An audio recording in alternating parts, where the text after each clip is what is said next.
Good morning, everybody. Welcome to Living Astrology with Janet. It's time to grab your cup of coffee or your tea, sit back, and let's chat about what is going on in the stars above. For today, Monday, April 21st, what says Easter Monday for Canadians on my calendar. I would love to know from a Canadian what you do on Easter Monday that you don't do on Easter Sunday. Or is it just a reason to have an extra day off? Isn't that something that's awesome? So, welcome everybody. And today we have a lot to talk about. And that's primarily because it is a jam-packed week. We have a lot of different individual type of aspect patterns that are important to talk about. And we have one whopper of a pattern that is literally activated at this point in time. It was activated seriously like on Sunday, Saturday even, and will take place all the way through the week and even into Sunday's new moon. So this is a pattern that's going to be with us for a while, activated in a very powerful way. And I would like to start this morning with just a quick mention about Pope Francis having passed away 7:35 a.m. this morning, Rome time. So by the time I'm finding out about it this morning when I got up, it was, you know, about 8 hours earlier, 7 hours earlier.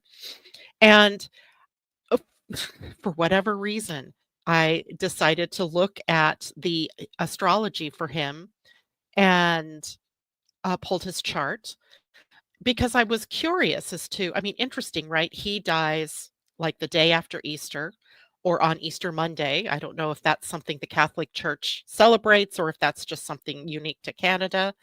Um, but interesting as I was looking at his chart, I realized that he is leaving the planet at a time where we have this very powerful fixed grand cross. I'm going to explain all of that in a little bit here. That is happening.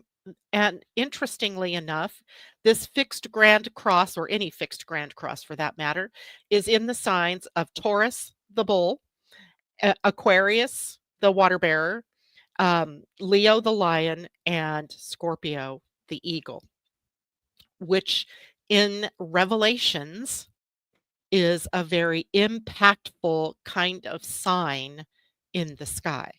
We're going to talk more about that one as well. So, as I looked at his chart this morning, he was born December 17th, 1936, in Buenos Aires, Argentina, at 9 p.m. And that's a pretty verified time. And so I was pretty confident that information I would have is correct. And interesting because the sun, having just newly moved into Taurus, right, a fixed sign, sits on his midheaven. And that would be right up here, right? So the sun was at just a little over 1 degree or just at 1 degree. His midheaven is at 0 degrees with the planet Uranus not far ahead, right at 5 degrees. So even if I didn't know that he passed away, I would say something big, eventful was occurring in his life. As well, if we look over here, Jupiter in transit through his 12th house of the divine, right, or of the subconscious, was coming to rest right on top of his natal Chiron. And while that's not typically something I would look at and say, oh, this is a characteristic of passing away, it does feel like a gateway, right? It feels kind of like a portal. And what is death but a portal to the other side? Interesting here. Watch this point. Mars, the black moon Lilith, and the Pluto moon conjunction, that's like the kicker right there, and the sun, they are forming the grand cross, the fixed grand cross. And Pluto and moon came together in a conjunction in his 8th house of death and rebirth or transformation. So some very powerful transformative energies moving through his chart. Now, just because Pluto and moon came together there does not always mean, a death signature in the 8th house, right? I dare say that People, there are probably many people who have Pluto and Moon today in a conjunction in their eighth house and doesn't represent their passing, right? It's one of those things, though, that if we look at it, can talk about or seem to express some major transformation, right? A major change in one's life, and up to and including the fact that this house, the eighth house, is a house of death and rebirth, right? So there's always this process of ending and beginning that goes on through that eighth house. But my clearest example of what this might mean is from the chart of the day. If we look at the fixed grand cross, and you'll see there, and this is just a general chart. This is not the Pope's chart. This is not any person's chart. This is just the day's chart. You see the Pluto Moon conjunction up there at the top here, and anchoring the Aquarian part of the fixed cross. Then we have the Sun over here in Taurus, anchoring the Taurus part of the fixed cross, and Mars at 1 degree, Mars and the Sun exactly in a square today at 1 degree Leo. And over here, the Black Moon Lilith, who's at 2 degrees of Scorpio. And interesting to note that Scorpio has the ruler Pluto and Mars, who are also involved in this fixed grand square. It's like synchronicity. It's like the thing, right? And here I was looking at this morning, and I just sent out an email this morning with all of the astrological stuff for the week, including what I called a T square between Mars, Pluto, and the Sun, which is power, right? That's a powerful one. No matter how you slice that one, it is power, and it is transformation. It is a huge, wake up call perhaps for some people. And then I realized, oh my gosh, the Black Moon Lilith is also sitting in a fixed sign at 3 degrees, 2 degrees of Scorpio. Added to this information, we've now got a complete fixed grand cross. And I wanted to talk about, well, what does a grand cross really talk about? So when we're looking at a cross of any kind, it's a very stable pattern, and stable because you have all four sides there, right? It's foundational. It creates a square that, it creates boundaries. It's a stable sort of configuration, and it can be a cardinal, fixed, or mutable kind of square. Also, mutable, fixed, um, cardinal, and this one happens to be in the fixed signs. So the square itself takes on this idea of stability and of um, how we are either in a rigid pattern that needs to be shifted, or that we are in too loose of a pattern that needs to be tightened up. So we have a lot of grand cross energy happening at this point in time. So I'll talk about each point, separately, a little later in the broadcast here.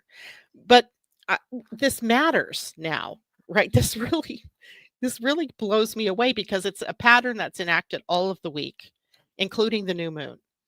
And it matters because it's activating the same four signs that are also called the guardians of the four directions, right? In the Bible, in Revelations, we have these four fixed signs, the symbology in the saying, in the verse, it says, and the first beast was like a lion, and the second beast like a calf, and the third beast had the face of a man, and the fourth beast was like a flying eagle.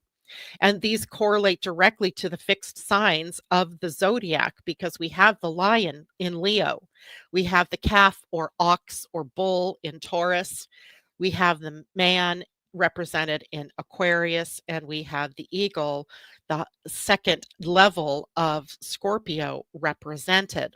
In esoteric astrology, remember, Scorpio has three forms: the scorpion, the lowest form, the eagle, the second form, and the phoenix being the third form of the the of the three signs or three symbols. And the eagle really represents the transcendent spiritual evolution of Scorpio. And that's perfect for Lilith's current placement there in Scorpio. And a fixed grand cross like this, besides being the guardian of the four directions, makes us think about the wheel of life, right? The zodiac wheel itself, and how its different configurations open us up to various experiences and show us the evolution of life here on this planet. It represents in the fixed grand cross the angelic forces of change and of revelation. So big, big, big energies. And that might translate to us in cosmic tests of integrity, courage, truth, and faith. And I believe those are all qualities that we could attribute to Pope Francis. And, his leaving in this grand cross, it makes sense, but it also is kind of sad because I feel like the vacuum created there now allows for more strident, stricter, conservative voices to take over the church, just as the Catholic Church in general, the bigger meaning of the church, was making inroads into uh, coming into the modern world. So, not sure how that's going to play out. I am definitely not Catholic, so I have no clue how the Catholic religion works. However, it just seems to me that something different will be happening in the church at this point. Now, the Grand Cross itself may actually represent a sacred crucible, if you will, a spiritual alignment that points us to the four elements, right? The four faces of creation, the four parts of the psyche. And we're being asked to come into integration and wholeness. Interesting timing, as this isn't just astrology, really. This is prophecy. This shows up in a Bible, in a sacred text of sorts, whose meaning is obscured because of the many translations it's gone through. So we're not quite sure, I'm not quite sure anyway, exactly what all this means. But the four fixed signs that are activated in this grand cross mirror the four living creatures of the revelation, right? The lion, the bull, the eagle, and man. And when these signs are stirred, something sacred is being asked of us. A reckoning, a revelation, or a return to soul truth. So, such a fascinating thing for us to look at. Now, we'll talk more about this, especially on Friday. So if you're with me on Friday, we'll talk deeper about this because this signature is also in the new moon. The new moon occurs on Sunday, and it is a packed, jammed kind of full moon. And some of this information takes us into a longer term aspect, then, right? A new moon is activated for the entire lunar cycle. So we're not going to hear the end. This isn't the end of this conversation. It's really literally the prequel, right? The beginning of this. All right. And I'm sure you guys might have questions about all of this. And I am totally into answering questions as much as I can about this. But I want you to think now about your own charts and about where those four signs reside and what planets you have there by birth and what planets now in transit are activating perhaps those planets and sending that energy. This energy literally, zooms around the quadrant of the chart, right? It's it's big. It's all I can say, it's big. So we start though today with a conversation about the moon conjunct Pluto in Aquarius. So the moon is often a trigger. I have zero doubt in my mind that what triggered the passing of Pope Francis was the moon. And, he has a Cancer rising sign in his chart. And that makes him a moon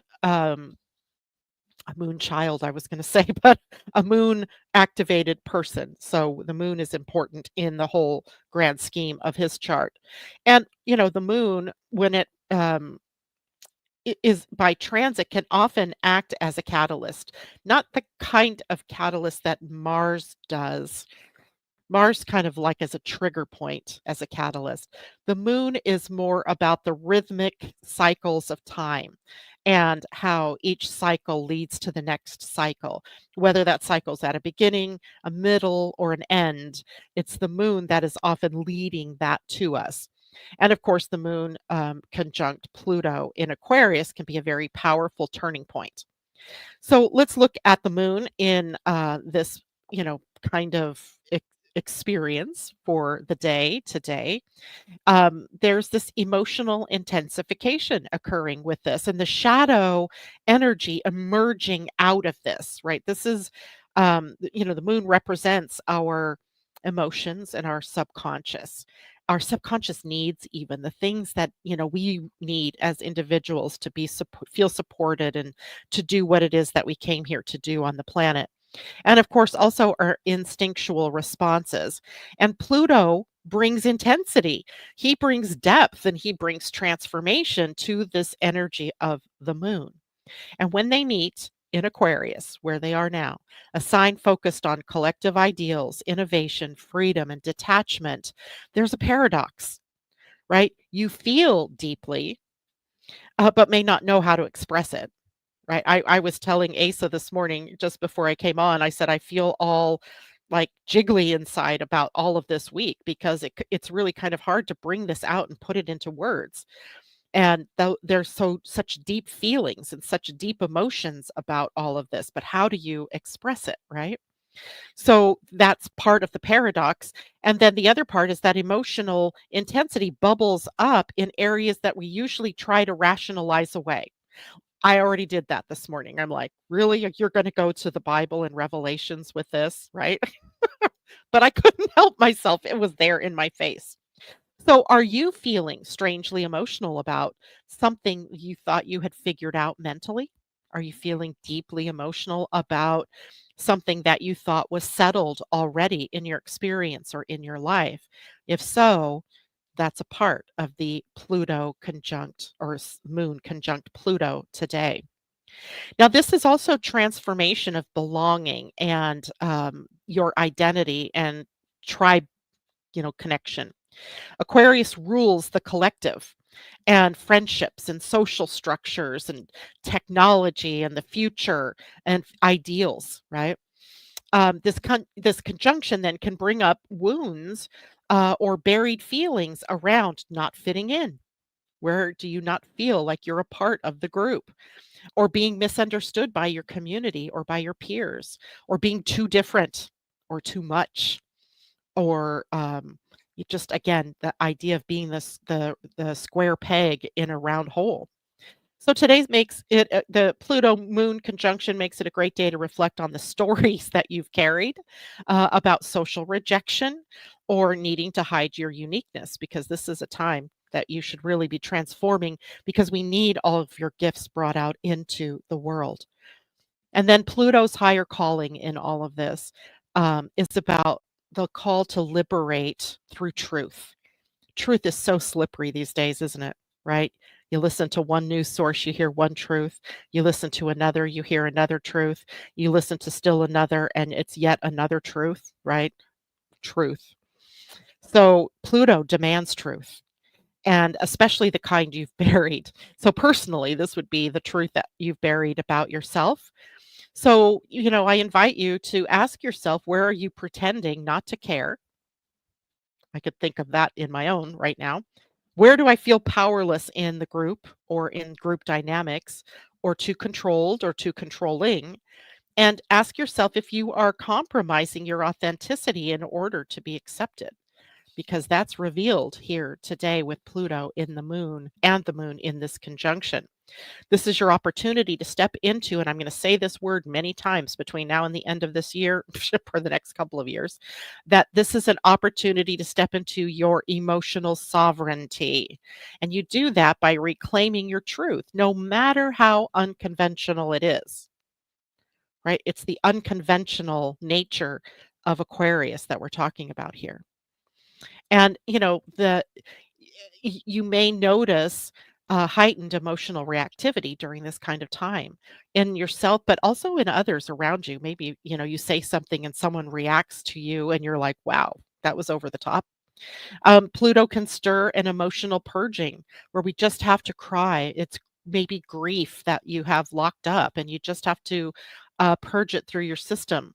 You might suddenly feel like you're overreacting, but it's more likely you're just hitting a buried layer of something and it's being released. It's coming up to be released. So don't stuff anything down today.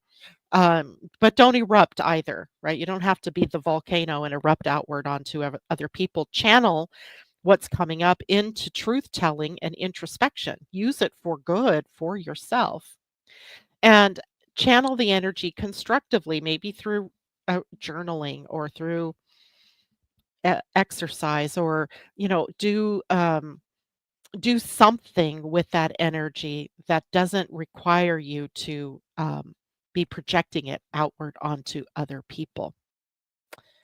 Okay, so let me say good morning to people that are showing up here. Let's see, I see Julie, good morning. And I saw Joan Durchie, happy Monday to you as well. Harmoon Eyes, good morning. Natasha, good to see you this morning.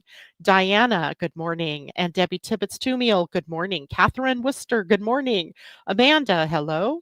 Teddy, saw Pope John Paul, what a delight, rest in peace. Asa, namaste. And Debbie, oh wow, I didn't hear that. A good friend of mine's father passed last night. He was 100. Oh my goodness, and still married to his 96-year-old wife for 76 years. Wow. How's that for fixed in a grand cross, right? um, that's amazing. And so sorry for your loss, Debbie. Good morning, Tamara. Good morning, Christine. Good morning, Amy D. Good morning, J Lo, Asa, Peggy, and Leilani. Good morning to you. And Christine says, like the Wheel of Fortune in tarot. Exactly. I thought of that same thing, the card and the way that it, shows the wheel of the zodiac and the wheel of fortune. Amanda says, wow, my Taurus ascendant, Leo moon, Scorpio sun, and Pluto in Aquarius. Oh my goodness. We should look at that chart just for fun and see what that means for you. And Asa, how do we know which side of the fixed cross we're on, rigid or loose? Well, take a look at your life, right? Take a look at your life and your reactions to things. If you're someone who is, now listen, there's nothing wrong with being stable. Nothing wrong with stability at all. But sometimes that very fixed crossed energy can get into such a fixed state that it becomes rigid, right? Where there is no wiggle room. So I would assume then if you are in that rigid state, unable to make changes, or maybe unable, but only because you in your mind you're stuck in this spot, then you're at that rigid end, right? Instead, you want to be at the more stable end that is also allowing change when change is required, right? Or when things begin to move. So J-Lo's listening at 2x speed. Am I talking too slow today? Asa said, this is so exciting. And Jolie, good morning to you. Good morning, Terry. Good to have you with us. J-Lo says, catching up and heads up. I looked at his HD chart also and seen he has a conjunction of Mars and Pluto, which is at gate 56. He also had a lunar return. I woke up and somehow saw an alert. That's amazing too. I didn't get a chance to look at his human design chart at all. So thank you for bringing that in, J-Lo. And Susan Bronlin, good morning. Good to have you with us. And let's see here so I can go on because I have a lot more. Christine, yes, dreams of the past, Taurus ascendant, South Node, Scorpio, Jupiter, Neptune, Moon, North Node, Aquarius, Chiron, MC, Leo, Uranus, feeling this, understanding the past on new levels. So interesting. I think I'm going to do a class on this coming soon. Okay, JLo says, the message speaks about my messages. Not easy because some messages hurt me and isn't even for me. Yeah, there's that too. Kamal, good morning to you. Good to have you with us. And let's go on, shall we? So, remembering then the whole idea of the Pluto moon conjunction in Aquarius is about really holding your own, you're recognizing your own emotional intensity and rather than blurping it outward, but also knowing that as a part of the collective energy that you're rolling through some of these changes because you're part of the collective and you're adding to the ability of the collective to be more mutable, if you will, right? To be more able to find a new stability even in the midst of the craziness that is our world at this particular moment. So let's move on into Tuesday. We're Tuesday, April 22nd, Earth Day. Take a moment to bless Mother Earth tomorrow. The new Astro Design Week begins, and that will be from the 22nd until the 27th. So it takes us all the way through the new moon. And the gate 27 is where the sun is for this particular week. And its theme is really the gate 27 is all about nourishing, nurturing, taking care of oneself. The gate is called accountability. Interesting, right? Accountability is all about um, having become responsible for yourself in this life. And that means includes you taking responsibility for your own nurturing, for your own self care. And then also, in the case of, remember the last week we had the Earth at gate 50, which is exactly opposite of the 27. And in that case, we were learning that sometimes we get into smothering mode when we're trying to mother others or take care of others. And then we start to feel responsible for their success or failure, which of course is not. Right, our job. Our job is to teach in the gate 50, and the 27 allows people to become accountable for their own success, for their own actions, right?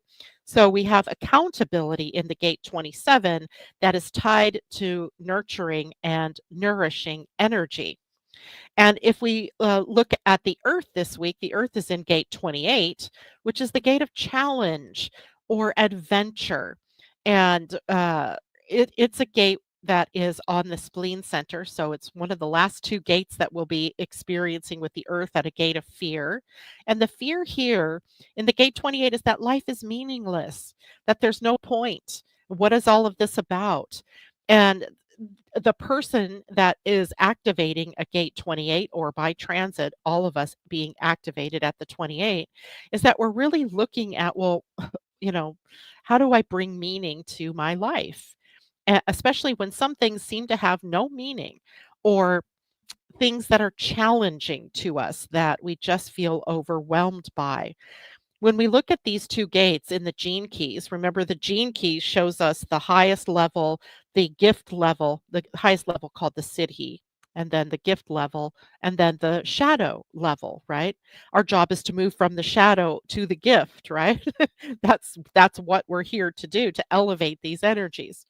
And the sun at the gate 27 or gene key 27 is selfishness in its lowest energy, right? Selfishness where I do only for myself.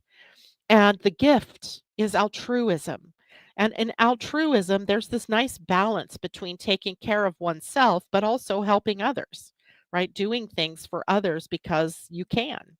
And yet that stems from you being very careful about taking care of yourself.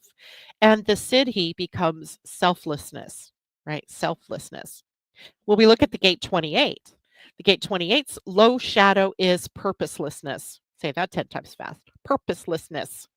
The gift is totality. And here's where we see that no matter what it is that is going on in our lives, the highest high or the lowest low, that we're all in, right? That we are taking it all in as a part of what we came here to experience on the planet. And then when we get to the highest expression, we get to immortality, where we see this is part of a plan that is an ongoing circle of life, if you will, a circle that is like the wheel of fortune or the wheel of the zodiac or the calling of the four directions, right? This is all inclusive. You have an all inclusive trip to planet Earth, right? And being in totality means that you're not judging the experiences, right? So this week is huge in this way. So the big picture in terms of what the week holds from the human design gene keys aspect is you're being invited to nourish what truly matters, while stepping bravely into the deeper meaning behind your challenges. What is this all about?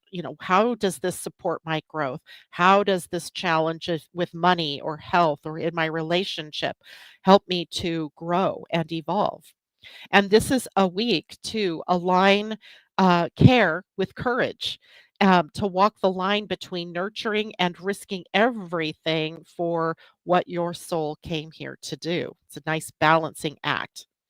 Now, if we look deeper at the gate 27 or the gene key 27, which is called accountability in quantum human design, nourishment or care in traditional human design, and if we look at the shadow of selflessness, this is not just about hoarding resources or time. It's about overgiving, perhaps to avoid guilt. Have you ever done that? Or undergiving from burnout or from fear. And you might see both extremes show up this week, either in yourself or in others.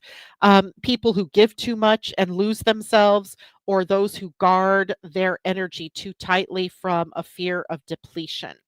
Both extreme expressions were meant to be in the middle. And in the gift of altruism, true altruism doesn't drain you, right? It flows through you, flowing through you to others in the outer world. You're giving from a well that's been cared for. The water is clean, the energy is clear, and is sustainable. In human design, this is basically tribal energy. It's about feeding and sustaining those you're responsible for, your family, your community, your village.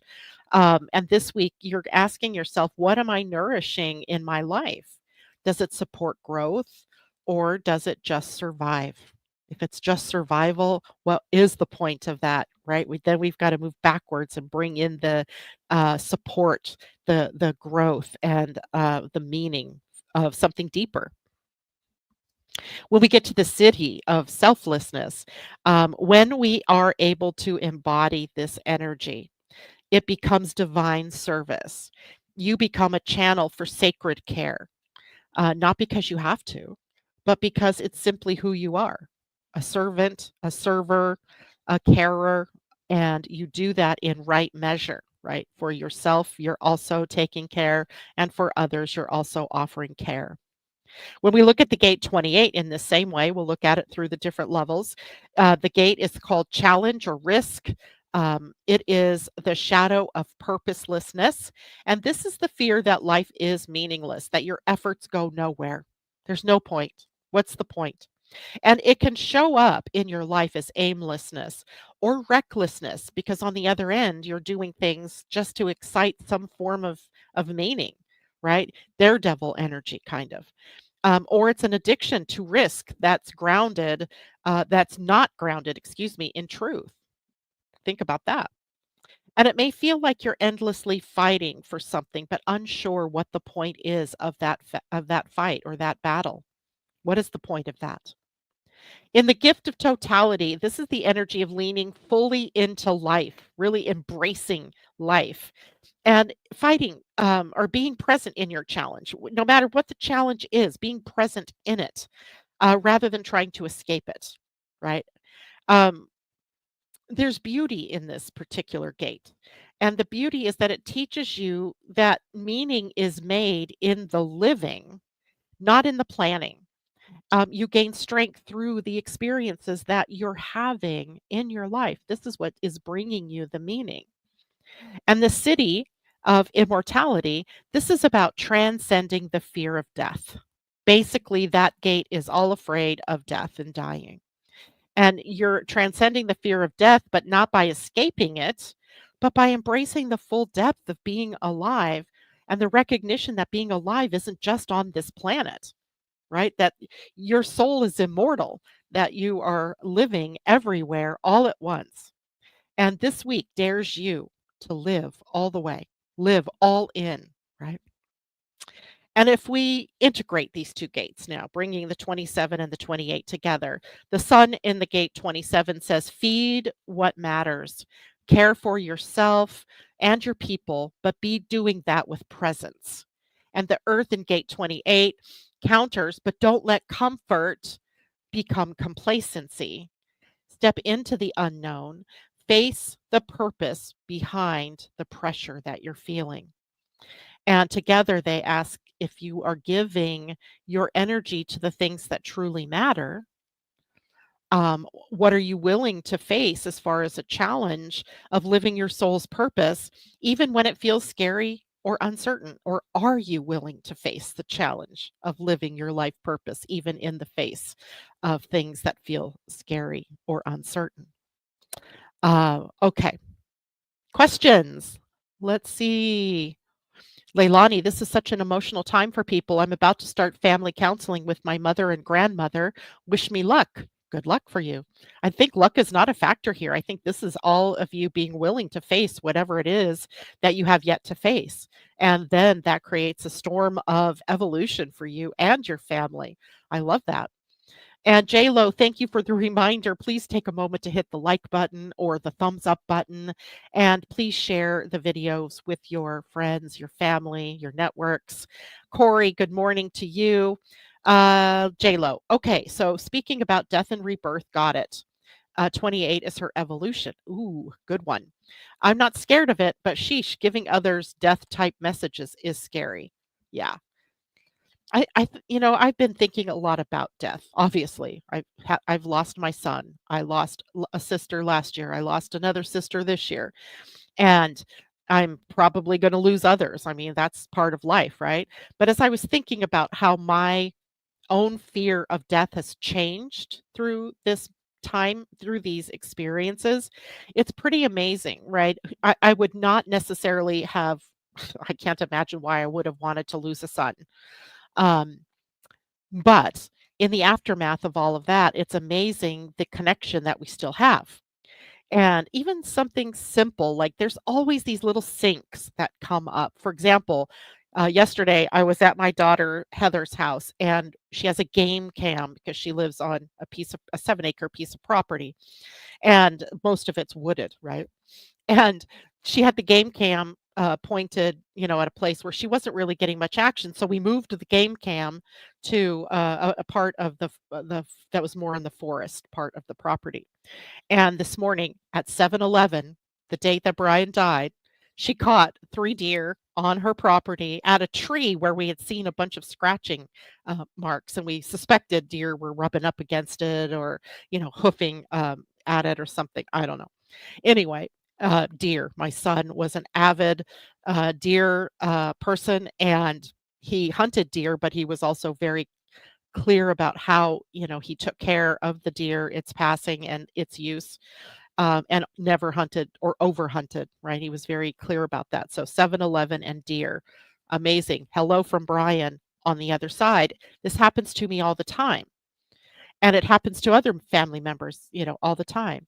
Signs from my sisters as well. I told you on Friday about the dream I had about my older sister. So to me, when I'm thinking about death and rebirth, sometimes these are the things that help us remember that we are immortal. We may not, if you think of mortal as being just your physical body, then of course immortality would be not achievable because the body is going to give out. But if you think of yourself as being a soul, a divine being housed within a physical body, then even when the physical body passes on, the immortal part of you still goes on. It's still interacting with the living, even. Are we listening, though, right? Are we open to that? That's what we need to remember. So, sorry, that's just a little side event there. But thank you for that question, JLo. That's, it's not as scary once you start experiencing death. And, I think there's always going to be that anxiety we have, of facing our own deaths or facing the death of a loved one. But that's more the human part of you, not necessarily coming from the divine part of you. All right, let's go to Wednesday because we have a couple of listeners out here, Debbie and JLo, whose birthdays are on Wednesday, the 23rd. And that is a very power day, as well as the sun in Taurus will square Pluto in Aquarius. But I got to tell you, it's already happening. right? That might be the day it's exact, but it's already happening, right? This is a whole week of these kinds of big energies. And literally, this is a clash between our personal values and value in Taurus and the collective transformational energy of Aquarius. And it's a push and pull between comfort and disruption, between tradition and evolution. And the sun really represents the conscious awareness and identity. And Pluto symbolizes the deep, often unconscious forces of power and control and transformation. So a square between the two is demanding change. Hmm. We've heard this a lot.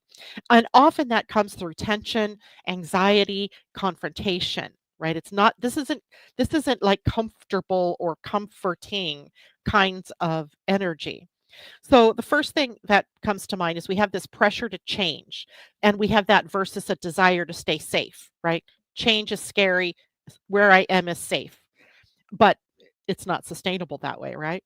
Taurus wants the stability and the simplicity and comfort, especially material comfort, right? I've got my pillow, my blankie, my house, my food, my people, my comfortable living, right? Pluto in Aquarius, though, wants to disrupt anything stagnant, especially systems and structures and beliefs that limit our collective evolution. And this aspect may actually manifest as inner resistance to external change or external resistance to inner change, right? Both ways. So, question to ask yourself, again, for this week that's huge in this way, is where are you clinging to comfort at the cost of your own growth, right? Where are you staying in your comfort zone, even while everything around you is blaring at you to change, right? Or to move forward. Now, Taurus energy says, I know who I am and I want to protect that. Okay. But Pluto says, but do you really know who you are? And let me show you what's beneath the surface. Let's excavate, let's dig, right?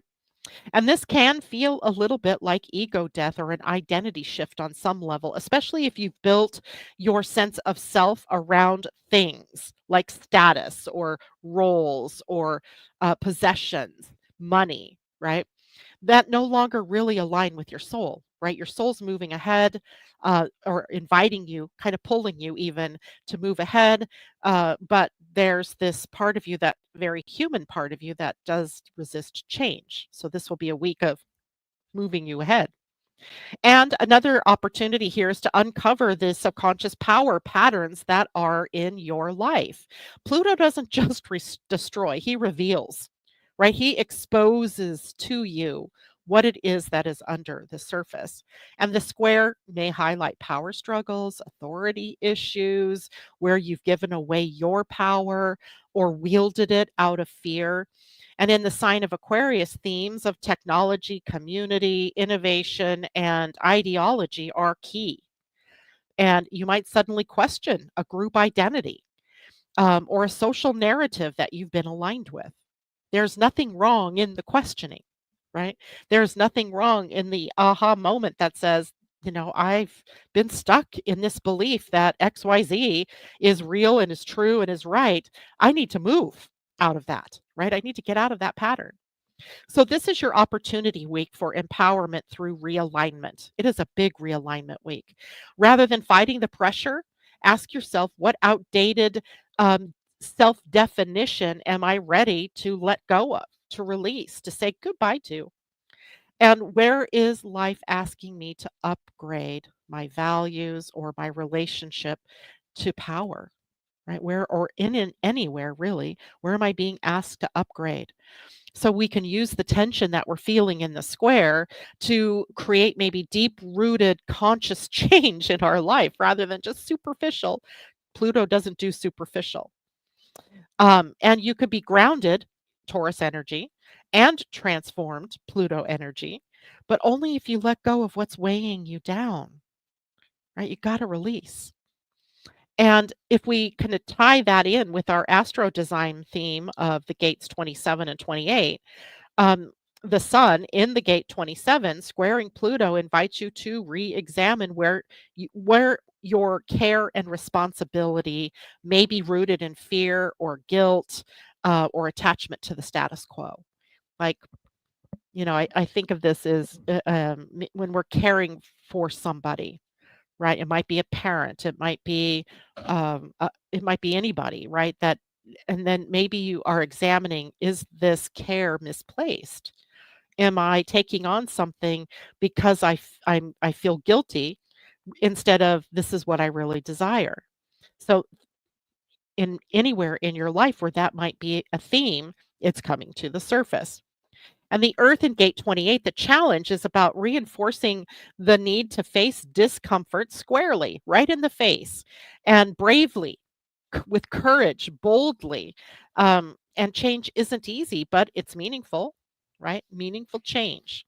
And this transit then is all about realigning your values with your purpose, even if it means releasing what's familiar in your life. All right. Um, Paulette Peasley, good morning to you. And uh, Lo, you've had 4 near-death experiences, so death is not scary. Maybe I'm just a bit weird. That is so fascinating. And I would. That's interesting. Just interesting. Lo, you are an interesting person. TD Hawk, wave of heavy grief came in last night, missing those whom are gone. All my loving family members have passed. My pets and friends who I grew up with are mostly passed, and 13 of 14 friends here in the community. So it's emotional, right? The weight of loss for you, Tamara. That's that's hard, right? And yet, I mean, grief sh- this was, I think, one of my counselors when after Brian died told me, grief shows you how much you cared, how much you loved. And that's what we come here to this planet for, is to love and be loved. And when we're missing somebody in our life, grief is a natural outpouring of love, even though it feels not so happy to us at all, right? But grief is a shedding of that and the remembering of that love that you shared with these people. So value the grief, even though it isn't the happiest of feelings. Okay, so we have a few more minutes here. Let's take a deep look at Thursday, or quick look, not deep necessarily. Thursday is the lightest piece of the week. It is Venus in a conjunction to Saturn. If that's the lightest part of the week, we are in an interesting week, right? Don't you think? So this is a grounding moment, really, in a spiritually charged sign. Venus, the planet of love, values, beauty, harmony, money, meeting Saturn, the planet of discipline and structure and form, responsibility, maturity, and all of the two of them meeting in dreamy, intuitive Pisces. And we've already had this once, right? When Venus was first moving forward in Pisces, then when she retrograded back over Saturn, and now she's moving forward again. So this is her third pass with the conjunction of Saturn. And this transit really asks us, what do we truly value? And are you willing to commit to it in real, tangible ways, right? Real Saturn and commitment, Saturn energy, right? So now we could say we have spiritual love that meets earthly responsibility. Pisces is the sign of unconditional love, unity, the dream space. But Saturn brings reality and structure and boundaries. So the conjunction blends heart and commitment, asking, how do I honor my values without losing myself in a fantasy? And then, am I ready to build something lasting out of what I love? Right? Let's say you love your business, but you've just been playing with it, or you love your artistic expression, but you've just never really gotten it out to the world. This might be the week to really get yourself ready to do just that. This will be a good day for stabilizing relationships, your creative vision, your financial goals that are rooted in soul purpose, right? If you're following your deeper soul energy, this is going to be a great week for that. There might be some reality checks in love, especially if you're someone who got into a relationship when Venus was in retrograde, which is often a time where we just don't see the truth of the person.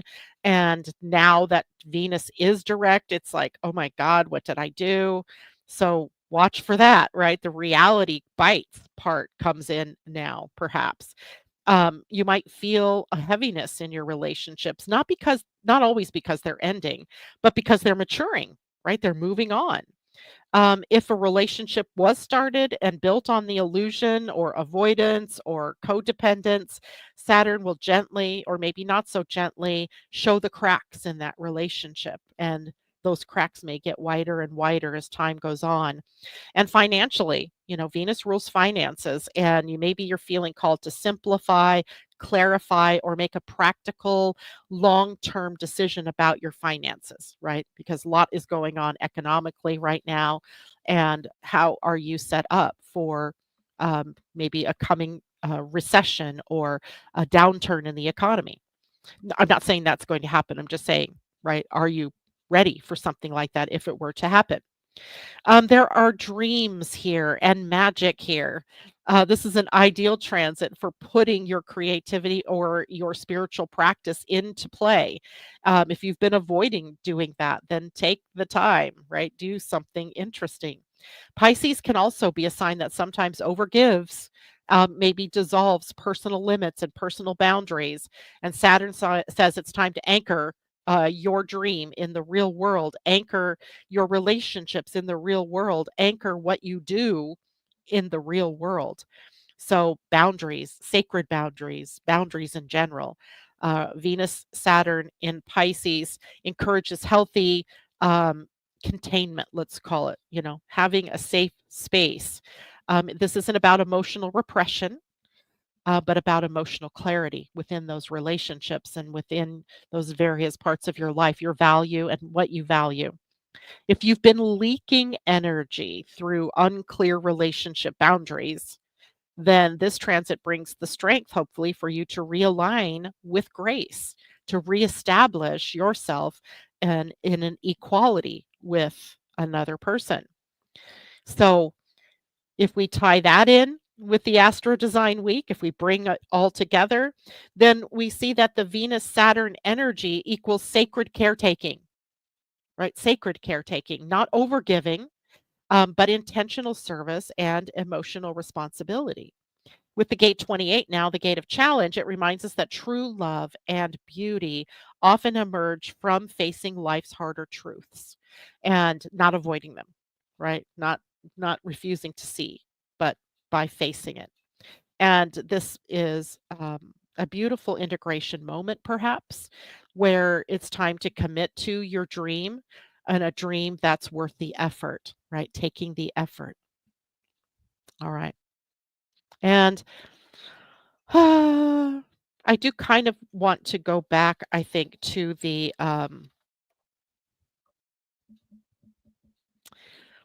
yeah, let's go back a bit to that um, fixed grand square.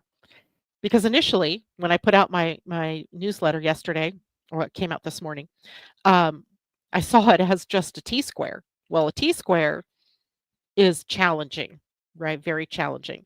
A grand square is a little there's challenges moving in four different directions, if you will, that can create sort of this stagnant in a fixed sign can create this stagnancy. And this is a week then where we're breaking through something. We're breaking through those old patterns. And part of that is Mars in Leo opposing Pluto in Aquarius. And this is an explosive one. Mars and Pluto in opposition brings the intensity for the week. So, as part of that grand square, we have Mars in the opposition to Pluto. And it's a clash then between personal willpower and collective transformation. Mars rules action, desire, assertiveness. Pluto rules power, shadow work, and evolution. So, when the two oppose each other, in the fixed signs, the energy can be bold and it can be disruptive and it can be highly charged. That makes this week a potentially disruptive kind of week. And maybe that also creates this transit as a cosmic power check. And that means, how do you handle conflict? How do you handle control? The drive to dominate, or how do you avoid being dominated? So we have personal will, which is Mars, versus the collective power, which is Pluto. And Mars in Leo wants to shine, wants to lead, and acts with pride and courage. And Pluto in Aquarius pushes for transformation that's aligned with the collective, not just the individual. Mars is the individual, Pluto in Aquarius is the collective. And the opposition then can manifest as power struggles in that outer world, conflict between ego and the greater good, suppressed rage that then becomes an aggressive emotional outburst, dangerously so sometimes. It could be a deep call for us to reclaim our authentic power, our authentic self, without falling into control dramas. Likely, this is explosive energy in the outer world, but it can also be empowering. This energy can be volatile. Watch for ego flare ups between people, watch for competitive tension, or unexpected blow ups in relationships and in communities. Like, wow, we didn't see that coming, but we should have seen that coming because Mars is in an opposition to Pluto. This can also be a moment of immense breakthrough energy, especially if you can stay conscious and manage reactivity and become responsive, right?